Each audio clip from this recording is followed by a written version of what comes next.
onlarsız təsəvvür etmək olmur. Bugün onların günüdür, 5 dekabr Beynəlxalq Könüllülər günüdür və bu görüntüdə isə siz bir tələbə könüllü təşkilatının üzvlərini görürsünüz. Bütün könüllülərimizi təbrik edirik. Sizə bol şans və uğur arzuluyuruq.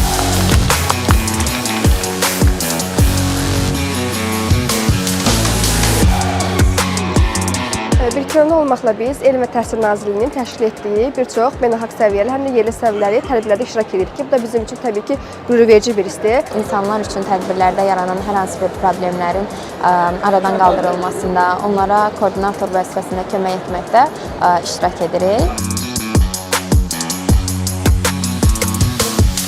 Məncə könüllü olmaq, məncə deyərdim ki, insanlara dəstək etməkdən əlavə olaraq gələcəyimizi böyütmək üçün çox böyük bir şansdır. Məncə hər bir gəncə tövsiyə edirəm ki, mütləq könüllü olsunlar. Bütün könüllülərə mən təşkilatdan fərqli olmayaraq, asılı olmayaraq, bütün könüllüləri təbrik edirəm.